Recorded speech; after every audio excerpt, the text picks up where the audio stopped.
सुबह की पहली किरणें गांव की मिट्टी को सुनहरा बना रही थीं। हरिराम की छोटी सी झोपड़ी से खुशी भरी आवाज आई। अर्चना, देखो आज मेरे गुलाब के फूल कितने सुंदर खिले हैं।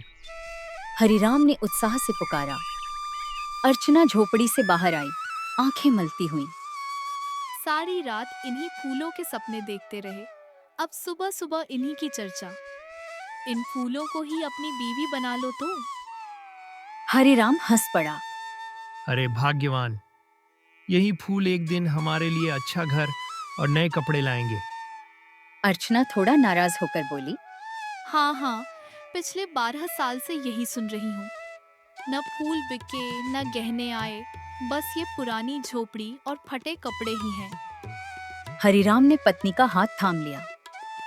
इस बार नहीं अर्चना, इस बार मैं जंगल से कुछ खास जड़ी बूटियां लाऊंगा।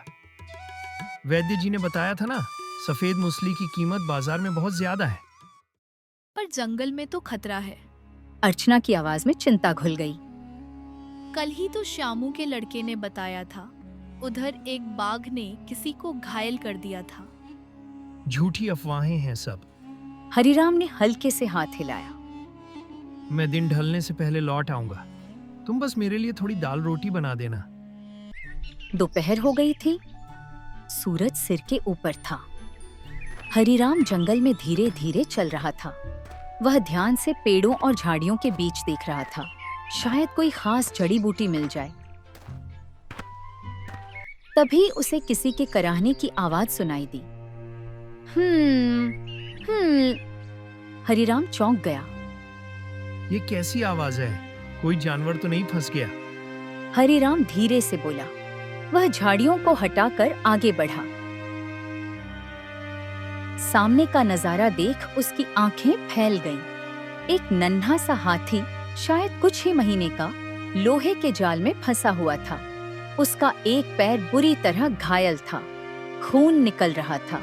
हरिराम दुखी होकर बोला, हे भगवान, कौन ऐसा निर्दयी है जिसने तुझे इस हाल में छोड़ दिया? हाथी ने डर के मारे आंखें बड़ी बड़ी कर लीं और दर्द से कराह उठा। हरिराम ने धीमे स्वर में कहा, डर मत बेटा, मैं हूं ना, मैं तेरी मदद करूंगा। वह झुककर जाल को खोलने लगा। जाल बहुत तेज था, उसके हाथ भी कट गए। ये तो बहुत नुकीला है, पर मैं रुकूंगा नहीं। हरिराम ने दर्द भरी आवाज में बोला। कुछ देर की मेहनत के बाद आखिरकार जाल खुल गया। हाथी ने धीरे से अपने सिर को हरिराम के पैरों से रगड़ा, जैसे वो उसे धन्यवाद कह रहा हो। हरिराम भावुक होकर बोला, अरे नहीं बेटा, ये क्या कर रहा है? हरिराम की आंखें नम हो आईं। तू तो मानो धन्यवाद दे रहा है। हाथी ने फिर से वही आवाज की। हरिराम ने गहरी सांस ली। पर अब तुझे कहाँ छोड़ूं? तेरा परिवार तो कहीं दिख नहीं रहा, और तू अभी इतना छोटा है। हाथी ने हरिराम का हाथ अपनी सूंड से पकड़ लिया, मानो कह रहा हो, मुझे अपने साथ ले चलो। ठीक है, हरिराम ने निर्णय लिया। चल फिर, अब से तू मेरे परिवार का हिस्सा है, लेकिन तू भारी है, चल पाएगा? हाथी ने थोड़ी सी लंगड़ाहट के साथ चलना शुरू कर दिया। शाम ढलते ढलते जब वे झोपड़ी के पास पहुंचे, तो अर्चना बाहर आई। ये क्या ले आए हो? हाथी का बच्चा? उसकी आवाज में हैरानी थी। हाँ अर्चना, ये जंगल में घायल पड़ा था। हरिराम ने थकी हुई मुस्कान के साथ कहा। मुझे छोड़ना ठीक नहीं लगा। अर्चना चिंतित होकर बोली, हम खुद किसी तरह 2 वक्त की रोटी खा पाते हैं, इसे क्या खिलाएंगे? प्रभु हमारा पेट भरता है ना, यह भी तो उसी का बनाया हुआ है। हरिराम ने हाथी के सिर पर हाथ रखते हुए कहा। हाथी ने अर्चना की ओर देखा और फिर एक मासूम सी आवाज की। अर्चना का हृदय पिघल गया। अच्छा ठीक है, पर इसका नाम क्या रखेंगे? हरिराम ने सोचा। इसका शरीर गोल मटोल है, क्यों न इसे गोलू कहें? गोलू? अर्चना ने आजमाया। हाँ, नाम तो अच्छा है। हाथी ने अपनी सूंड हिलाई, मानो नाम से खुश हो। हरिराम और अर्चना एक दूसरे की ओर देखकर मुस्कुरा दिए। एक नया सदस्य उनके छोटे से परिवार में शामिल हो चुका था। सुबह की पहली किरणें झोपड़ी के आंगन में पड़ रही थीं। गोलू नींद से जागा और अपने घाव वाले पैर को देखा। हरिराम पहले से ही फूलों को पानी दे रहा था। गोलू ने दर्द भरी आवाज निकाली। हरिराम तुरंत पास आया। अरे बेटा, तेरा घाव फिर से तर हो गया है। अर्चना, जल्दी से नीम का लेप ले आओ। अर्चना भीतर से दौड़ी आई। लेकिन ये बहुत जलन करेगा। गोलू ने डर से पीछे हटते हुए कहा। हरिराम ने उसकी सूंड थामी। डरो मत बेटा, थोड़ा सा हो, फिर हमेशा के लिए आराम मिलेगा। अर्चना ने धीरे से घाव पर लेप लगाया। गोलू ने आंखें मूंद ली, लेकिन हरिराम के हाथ को अपनी सूंड से कसकर पकड़े रहा। बहुत बहादुर। हरिराम ने गोलू के सिर पर हाथ फेरा। दोपहर में अर्चना ने गोलू के सामने रोटी का टुकड़ा रखा। लो बेटा, खा लो। गोलू ने सूंड से रोटी उठाई, सूंघी और नाक सिकोड़ ली। हरिराम हंस पड़ा। ये तो हमारी रोटी से मना कर रहा है। चलो, तुम्हारे लिए कुछ और लाता हूँ। वह बाहर से केले के पत्ते लाया।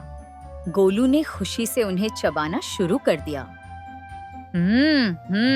अर्चना मुस्कुराई। लगता है हमें अब ज्यादा पत्ते इकट्ठे करने होंगे। शाम को गांव के बच्चे झोपड़ी के बाहर जमा हो गए।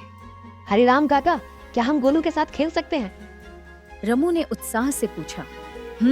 गोलू ने डर से हरिराम के पीछे छुपने की कोशिश की। डरो मत बेटा, ये तुम्हारे दोस्त बनना चाहते हैं। हरिराम ने उसे सहलाया। रमू ने एक काम आगे बढ़ाया। लो गोलू, ये ले लो। गोलू ने झिझकते हुए सूंड बढ़ाई, फिर आम को खुशी से चबाने लगा। सभी बच्चे खिलखिलाकर हंस पड़े। गोलू ने भी खुशी में अपनी सूंड हिलाई। तभी अचानक जमींदार भानु प्रताप अपने 2 सिपाहियों के साथ वहां आ धमका। हरिराम, भानु ने गर्जना की। ये हाथी मुझे बेच दो, 50 रुपए दूंगा। हरिराम सीना तानकर खड़ा हो गया। माफ कीजिए सरकार, गोलू मेरा बेटा है, वह बिकाऊ नहीं है। भानु की आंखें क्रोध से लाल हो गईं। तुम एक गरीब माली होकर मुझसे बहस कर रहे हो। देखते हैं तुम कब तक इसे रख पाते हो। वह गुस्से में वहां से चला गया। शाम को झोपड़ी में अर्चना चिंतित मुद्रा में बैठी थी। वो जमींदार बहुत खतरनाक है, कुछ भी कर सकता है हमारे गोलू को नुकसान पहुंचाने के लिए। डरो मत अर्चना, जब तक मैं जिंदा हूँ कोई भी हमारी छाया पर भी हाथ नहीं डाल सकता। गोलू भी चुपचाप हरिराम के पास आकर खड़ा हो गया। उसकी आंखों में अब डर नहीं, हिम्मत और भरोसा था। जैसे कह रहा हो, मैं भी तैयार हूँ। चांदनी रात में गोलू झोपड़ी के बाहर बैठा था। वो जाग रहा था। उसकी बड़ी बड़ी आंखें जंगल की तरफ टिकी थीं। साए साए करती हवा में उसकी सूंड धीरे धीरे हिल रही थी, मानो कह रही हो, अब मैं अकेला नहीं हूँ, अब मेरा परिवार है जिसे मैं भी बचाऊंगा। रात का समय था। आसमान में बादल थे और चांद भी छुपा हुआ था। भानु प्रताप अपने महल के एक कमरे में बैठा था। उसके साथ उसके 2 सिपाही भी थे। कमरे में हल्की रोशनी थी और माहौल थोड़ा डरावना लग रहा था। भानु प्रताप गुस्से में बोला, उस हरिराम की हिम्मत देखी, मेरे सामने सीना तान कर बोलता है। वो हाथी मेरा हो सकता था, लेकिन उसने मना कर दिया। हुजूर, वो हाथी अब उसके परिवार जैसा बन गया है, वो बेचने वाला नहीं है। भानु प्रताप जोर से हंसते हुए बोला, हाँ, बेवकूफ, जो चीज खरीदी नहीं जा सकती उसे जबरदस्ती छीना तो जा सकता है।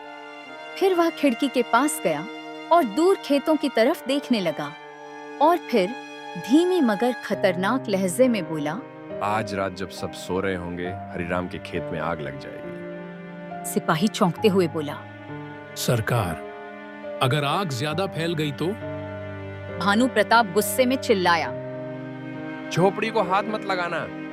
सिर्फ खेत जलाना है। मुझे उसका खाना नहीं चाहिए, उसकी उम्मीदें जलानी है। जब सब जल जाएगा तो हरिराम अपने घमंड के साथ टूट कर मेरे पास आएगा, और तब मैं उसका हाथी बिना एक कौड़ी दिए ले लूंगा। अब जाओ, और याद रखो, अगर किसी ने तुम्हें देख लिया तो मैं नहीं, बल्कि तुम्हारी अपनी जुबानें तुम्हारे लिए मुसीबत बन जाएंगी। सिपाही सिर झुकाकर तुरंत कमरे से निकल जाते हैं। भानु प्रताप अकेला खिड़की के पास खड़ा रहता है, हरिराम की झोपड़ी को घूरता हुआ। भानु प्रताप खुद से बड़बड़ाते हुए बोला, तुम्हारा हाथी मेरा होकर रहेगा हरिराम, और तुम सीख जाओगे कि भानु प्रताप को मना करने का क्या मतलब होता है। गहरी रात थी, चांद बादलों के पीछे छुपा हुआ था। गोलू झोपड़ी के बाहर बैठा हुआ था, उसके कान हर छोटी आवाज के प्रति सजग थे। गोलू हवा में सूंड हिलाते हुए बोला, दूर से धुएं की गंध आ रही थी। गोलू ने तुरंत हरिराम को जगाने के लिए झोपड़ी का दरवाजा अपनी सूंड से खटखटाया। हरिराम नींद में बड़बड़ाते हुए बोला, कौन? क्या हुआ? जैसे ही हरिराम बाहर आया, उसकी आंखें फैल गईं। दूर खेतों में लपटें उठ रही थीं। हरिराम चिल्लाया, अर्चना, जल्दी करो, खेत में आग लगी है। अर्चना तुरंत बाहर आई। उसके हाथ में पानी से भरा मटका था। अर्चना डरी हुई आवाज में बोली, पर यह आग, ये तो कोई जानबूझकर। तभी दूर से हंसने की आवाज आई। जमींदार भानु प्रताप के 2 आदमी पेड़ों के पीछे छुपे हुए थे। गोलू गुस्से में चिंघाड़ते हुए बोला, गोलू तुरंत कुएं की ओर दौड़ा। उसने अपनी सूंड में पानी भरा और आग की ओर लपका। हरिराम और अर्चना भी बाल्टियां लेकर उसके पीछे भागे। हरिराम गोलू को पुकारते हुए बोला, गोलू, ध्यान रखना बेटा। गांव के खेतों में रात का सन्नाटा पसरा हुआ था, लेकिन हरिराम के खेत से धुएं और आग की लपटें उठ रही थीं। आग भयानक रूप से फैल चुकी थी, पर उस अंधेरे में एक उम्मीद की चमक थी। गोलू ने अपनी सूंड से बार-बार कुएं से पानी खींचकर जलते खेतों पर फेंकना शुरू कर दिया। उसका शरीर आग की तपिश से झुलसने लगा। कई जगह उसकी चमड़ी जलने लगी, लेकिन वह रुका नहीं। आंखों में सिर्फ एक ही लक्ष्य था, खेत बचाना। करीब 1 घंटे तक वह बिना थके आग बुझाता रहा। आखिरकार आग काबू में आ गई। हरिराम जमीन पर थक कर बैठ गया। उसकी आंखों में आंसू थे। उसने सिसकते हुए बोला, मेरी सारी मेहनत, सब कुछ राख हो गया। गोलू धीरे से उसकी ओर आया और अपनी सूंड से उसके आंसू पोंछ दिए। उसके स्वर में सांत्वना थी। अर्चना दौड़ती हुई आई और दोनों को गले लगा लिया। उसकी आंखों में आंसू तो थे, लेकिन साथ ही एक हिम्मत भी। जब तक हम साथ हैं, फिर से सब कुछ बना लेंगे। दूर खड़े भानु प्रताप के आदमी यह दृश्य देखकर चकित रह गए। उनका मकसद तो यह था कि आग से हरिराम की पूरी जिंदगी बर्बाद हो जाए, लेकिन वे हार गए थे। गोलू ने उनकी साजिश को नाकाम कर दिया था। हार मानकर वे चुपचाप लौट गए। भानु प्रताप खुद से बड़बड़ाते हुए, ये हाथी, ये हरिराम, मैं देखूंगा, अगली बार कोई नहीं बचा पाएगा। वह गुस्से से पैर पटकते हुए वहां से चला गया, पर उसकी आंखों में अब बदले की चिंगारी जल चुकी थी। गहरी रात थी। भानु प्रताप के महल में केवल एक दिया जल रहा था, जिसकी लौ उसके पसीने से तर चेहरे पर अजीब सी छायाएं बना रही थी। उसने अपने वैद्य को बुलाया था। वह विशेष पौधा लाए हो? भानु ने धीमी पर खतरनाक आवाज में पूछा। वैद्य ने कांपते हाथों से एक छोटा सा बक्सा आगे बढ़ाया। हुजूर, यह काला विशलता बहुत दुर्लभ है। इसका रस। चुप! भानु ने गर्जना की। मुझे उसके गुण नहीं चाहिए, बस इतना बताओ, क्या यह चुपचाप काम करेगा? वैद्य ने डर से सिर हिलाया। हाँ प्रभु, स्वादहीन और धीरे धीरे। भानु ने बक्सा छीन लिया और अपने 2 विश्वस्त सिपाहियों को आदेश दिया। कल सुबह जब अर्चना बाजार जाए, तब उसके भोजन में यह मिला देना। अगली सुबह गोलू झोपड़ी के बाहर बैठा अर्चना के लौटने का इंतजार कर रहा था। तभी उसकी सूंड हवा में झटके से हिली। एक अजीब सी गंध, एक ऐसी गंध जिसने उसके शरीर को सिहरा दिया। गोलू बेचैन हो उठा। अर्चना बाजार से लौटी तो गोलू ने उसके हाथ से थाली छीननी चाही। अरे गोलू, ये क्या? अर्चना ने हैरानी से पूछा। गोलू ने जोर से चिंगाड़ लगाई और अपनी सूंड से थाली जमीन पर पटक दी। भोजन बिखर गया। ये क्या कर दिया तुमने? हरिराम ने डांटा। तभी गांव का आवारा कुत्ता आकर बिखरे भोजन को खाने लगा। कुछ ही पलों में वह तड़पने लगा और अंततः मर गया। हरिराम की सांसें थम गईं। ये तो गांव का वैद्य बुलाया गया। उसने भोजन की जांच की तो उसका चेहरा सफेद पड़ गया। यह तो काला विशलता का जहर है। किसने? वह तीनों समझ गए थे कि यह काम भानु प्रताप ने ही करवाया है, लेकिन वे कर भी क्या सकते थे। अगली सुबह भानु ने अपने सिपाहियों को बुलाया। अब बस बहुत हुआ, हरिराम को जंगल में ले जाओ और उसको मार डालो। लेकिन हुजूर, वह हाथी। भानु की आंखों में खून उतर आया। मैंने हाथियों के शिकारी को बुलाया है, वह गोलू को संभालेगा। भानु प्रताप के आदमियों ने सुबह सुबह हरिराम को धोखे से जंगल में ले जाने की योजना बनाई। जैसे ही हरिराम अपने खेत में काम करने निकला, 2 मजबूत सिपाहियों ने उसे घेर लिया। चलो हरिराम, जमींदार साहब ने बुलाया है। एक सिपाही ने झूठ बोला। हरिराम को शक हुआ। मुझे अभी काम है, बाद में आता हूँ। नहीं, अभी चलना होगा। दूसरे सिपाही ने कहते हुए हरिराम की कलाई पकड़ ली। इधर गोलू ने दूर से ही अपने मालिक को परेशानी में देख लिया। वह तुरंत दौड़ा, लेकिन तभी एक विशालकाय शिकारी उसके रास्ते में आ खड़ा हुआ।